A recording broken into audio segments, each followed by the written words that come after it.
Let's talk about the furry comic My Dear Wolf. Sitting at a humble 17 updates on Webtoons, it's garnered some serious attention in the less than 6 months that it's been around, so I decided to investigate. Turns out it's a fantasy romance between two princes, a deer and a wolf, respectively.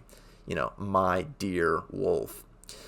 I mean, if I had a nickel for every deer and wolf eroticism media I've come across, I'd have 2 nickels, which doesn't sound like a lot, but it is weird that it happened twice. We should be lovers. We can't do that. We should be lovers, and that's a fact. Get out of my head, B-stars. We both know Louis is a power bottom.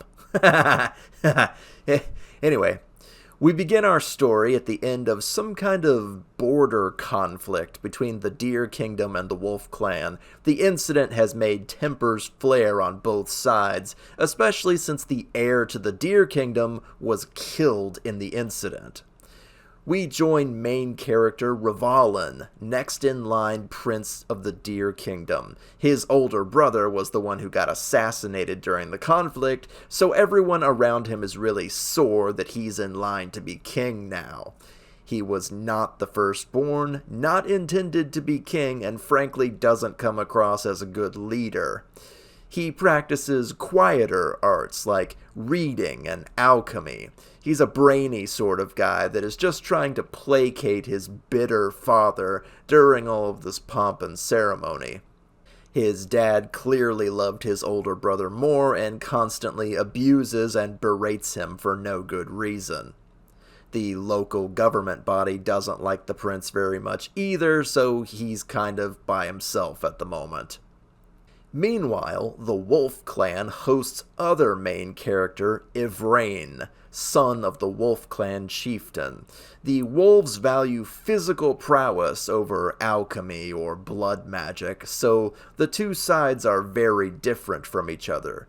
The deer are considered lithe, graceful, and apparently very desirable in the bedroom, while the wolves are shown to be larger, stronger, and more physically brutish.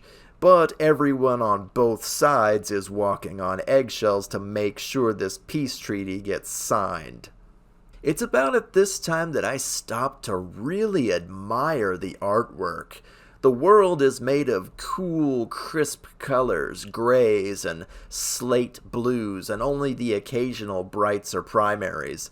This is artwork that only shows brights as a means to show something extraordinary, like a potion or a spatter of blood. It's very intentional, I suppose the word would be. It's very easy to sink into the mood of this place. Cold and gray and a little bit on edge, like the end of autumn right before the winter snow starts. While the update schedule to this comic is very quick, every panel feels like a well-constructed and easy-to-digest picture. Not something I explicitly notice in a lot of other comics. It has a style and a mood to it that most comics just can't bring to bear. Anyway, I did bill this as a fantasy romance, so how's the romance? Apparently deer are extra desirable, so how desirable are we talking here? Well, we're still in the opening stages of the story as of the making of this video. There's a budding friendship between the young princes while their respective fathers squabble and point fingers at each other. An unknown enemy to the north of the Wolf Clan makes Prince Ivrain want to be chums with Prince Rivalin for his alchemy work. But why still remains a mystery. It appears to be supernatural in nature, and supernatural forces like magic are not something that wolves have a lot of know-how in. We're still in the friendship stages on this one, but again, the sheer amount of style and mood that this comic really has makes me feel impatient for how this one is gonna unfold.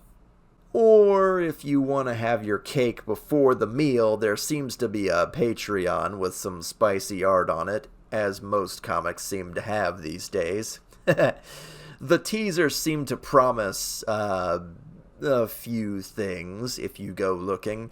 I'm not able to buy into every Patreon for every furry comic I review, but I'll just leave that right there, shall I?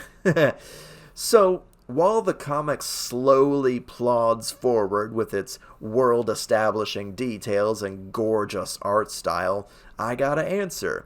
Should you read My Dear Wolf? I would say yeah, give it a look. There's not a ton to read right now, but the art style alone has me intrigued.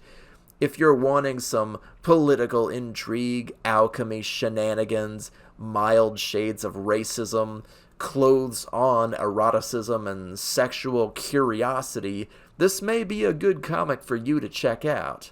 So I'll say like I always do, check it out.